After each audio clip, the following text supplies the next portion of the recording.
Question number 9, the angle of elevation of the top of a building from the foot of the tower. आप tower के foot से जब आप किसी building के टॉप को देखते हैं तो आप 30 डिग्री एंगल बनाते हैं। And the angle of the elevation of the top of tower from the foot of building से जब आप टॉप ऑफ टावर को देखते हैं तो आप 60 डिग्री बनाते हैं। If the tower is 50 metre high, find the height of building. आपका टावर का हाइट दे रखा है तो आप बताइए कि बिल्डिंग की हाइट क्या होगी। ठीक है, तो आप लिख देंगे let the height of building B H. Let the height of the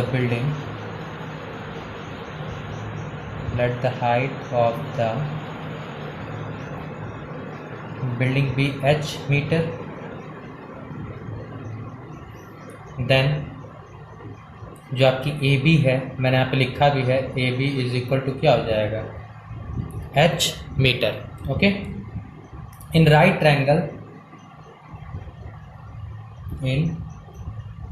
triangle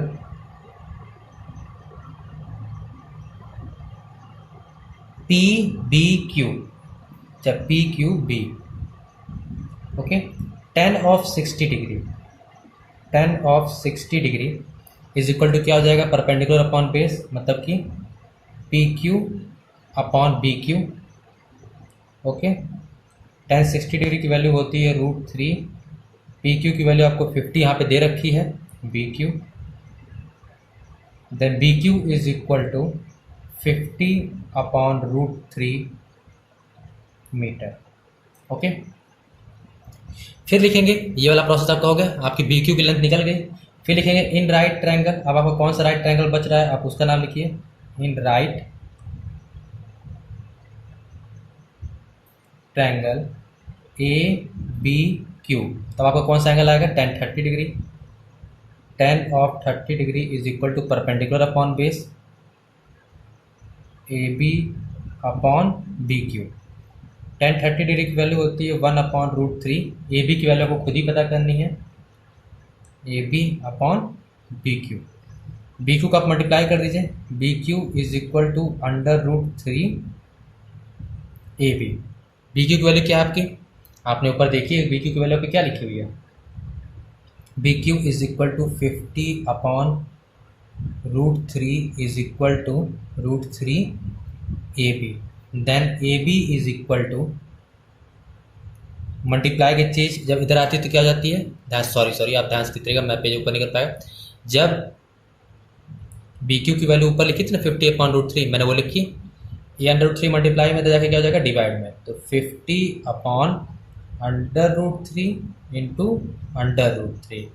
तो आपकी ए बी की वैल्यू क्या आ गई, 50 अपॉन 3।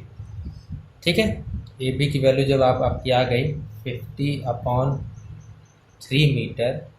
आप जब इसको मिक्स फ्रैक्शन में चेंज करेंगे, 50 को 3 से जब डिवाइड करेंगे, 3 1 जा 3, 2 0 6 18। ठीक है, तो आपका आएगा 16 होल 2/3 मीटर।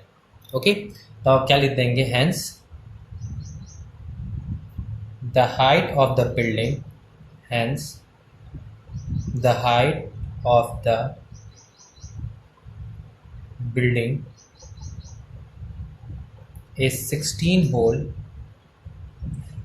2/3 मीटर। एक ये आप लिख लीजिएगा, ये आपका पूरा क्वेश्चन है। ठीक है, एक बात मेरी आप लोग और सुन लीजिएगा कि ये आप क्वेश्चन देख लीजिए पूरा। ये जो क्या बोलते हैं एक्सरसाइज चल रही है, इसमें आप अक्सर देख रहे हैं कि आपका क्या आ रहा है, tan आ रहा है, tan आ रहा है। तो अक्सर इसमें सारे क्वेश्चन tan पे डिपेंड होते हैं, इसीलिए आप साइन कॉस और tan की सारी वैल्यूज याद कर लीजिएगा। और sine theta is equal to perpendicular upon hypotenuse, cos theta is equal to base upon hypotenuse, and tan theta is equal to perpendicular upon base होता है। बस इसी फॉर्मूले पे पूरा चैप्टर आपका खत्म होगा। ओके, अब हम लोग चलते हैं क्वेश्चन नंबर 10 पे। क्वेश्चन नंबर 10 ऑफ एक्सरसाइज 9.1 कह रहा है कि आपका 2 पोल है जो इक्वल हाइट का है। 2 poles of equal height are standing opposite each other, दोनों आमने सामने हैं, either side of the road, road के किनारे किनारे, विच इज़ 80 मीटर वाइड। आपका रोड कितना चौड़ा है, 80 मीटर वाइड है। ठीक है, from the point between them on the road किसी पॉइंट से the angle of elevation of the top of pole are 60 degree and 30 degree respectively. मान लीजिए कि आप आर पॉइंट पे खड़े हैं, आपने आर पॉइंट से पी वाले के टॉप को देखा तो आपने 60 डिग्री बनाया, और ए वाले के टॉप को देखा, ए वाली बिल्डिंग पोल के टॉप को देखा तो आपने 30 डिग्री बनाया। तो बताइए find the height of the pole. दोनों पोल की हाइट सेम ही थी, तो आप किसी भी एक पोल की हाइट निकाल देंगे, आपका दोनों का निकल जाएगा। And the distance of the point from the poles, आपको इसके बीच का डिस्टेंस भी बताना है। तो जब आपके पोल का हाइट सेम है तो दोनों को, चलिए आप इसको दोनों को एच ही मानिए, दोनों को कैपिटल एच मानिए, क्योंकि दोनों का हाइट सेम है। आपने एच मान लिया यहाँ पे, सॉरी यहाँ पे आप कैपिटल एच लगा लीजिएगा, ठीक है। अब इस चीज़ को अगर आप x मानेंगे तो ये हो जाएगा आपके 80 माइनस एक्स। मैंने इसको बस लेटेस्ट अज्यूम करके चला है, ठीक है, या फिर ड्राइंग है, आप ड्राइंग ऐसे ही बनाएंगे अपनी, ठीक है। तो हम लोग चलते हैं, क्वेश्चन करते हैं। अब देखिएगा, in right triangle, in right triangle P are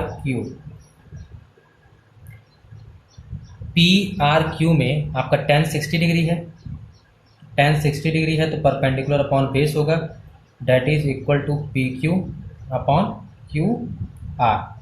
tan 60 degree की वैल्यू क्या है आपकी, होती है √3 होती है। पी क्यू की वैल्यू है आपकी कैपिटल एच, और क्यू आर की वैल्यू है आपकी एक्स। तो capital H is equal to √3x, ये हो गया आपका एक, ठीक है। अब हम लोग चलते हैं, आपने ये ट्रायंगल फॉलो कर लिया, आप उस ट्रायंगल पे चलते हैं। उस ट्रायंगल को भी लिखिए, in right triangle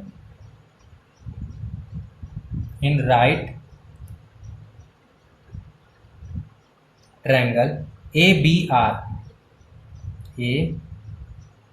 are tan of 30 degree is equal to A B by B R. तो देखिए, ध्यान से देखिएगा आप लोग, tan 30 डिग्री की वैल्यू होती है 1/√3 is equal to A B. A B की वैल्यू आपकी क्या है, वही कैपिटल एच है। बी आर की वैल्यू क्या है आपकी, बी आर की वैल्यू है 80 माइनस एक्स। तो 1 में जाके मल्टीप्लाई होगा तो हो जाएगा 80 minus X √3h। Then h is equal to 80 minus X upon √3। ये हुआ कि नहीं हुआ। इस इक्वेशन को आप फर्स्ट इक्वेशन मान लीजिएगा, इससे आप सेकंड मान लीजिएगा। दोनों में h की वैल्यू आई है, तो फ्रॉम फर्स्ट एंड सेकंड से जब दोनों का RHS इक्वल है, कैपिटल एच, तो दोनों की वैल्यू को भी हम इक्वलुएट करते हैं। √3x is equal to 80 minus X upon √3। ये √3 जाके √3 में मल्टीप्लाई हो जाएगा, √3 इंटू √3x हो जाएगा। ये आपका हो जाएगा 80 minus X. √3 into √3 that is equal to complete 3x is equal to 80 minus X. Then 80 is equal to 3x minus X plus X, sorry ये माइनस एक्स इधर जाएगा तो प्लस एक्स होगा।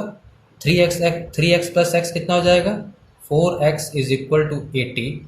Then x is equal to 20 metre. होगा कि नहीं हो गया।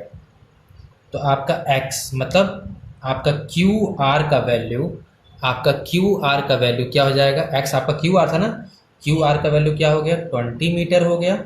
और आपका BR का वैल्यू क्या हो गया, BR आपका था 80 minus X, that is equal to 80 minus 20, that is equal to 60 metre.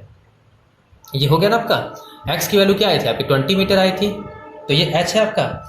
इस h पे हम रखेंगे x इज इक्वल टू जो 20 मीटर आपका आया है, पुट इन फर्स्ट। जब हम इसको फर्स्ट में रखेंगे तो क्या हो जाएगा हमारा, तो हमारा हो जाएगा h is equal to √3 into 20, that is h is equal to 20√3 metre. ये हो गया आपका। तो अब आप एक छोटी सी लाइन नीचे लिख देंगे, hence the height of the pole, hence the height of the pole, hence the height of the pole is 20√3 metre. Distance of the point, अब लिख देंगे डिस्टेंस बता देंगे, distance of the point from the pole, the poles are, एक आपका distance आया है 20 metre and 60 metre respectively लगा दीजिएगा। ठीक है, इस क्वेश्चन को आप नोट कर लीजिएगा। ये ठीक है, आपने सारा क्वेश्चन देख लिया है। ठीक है, आप देख लीजिएगा इसको, ये पूरा आपका क्वेश्चन है, मैंने क्वेश्चन भी ऊपर लिखा हुआ है। ये क्वेश्चन नंबर आपका 10 था।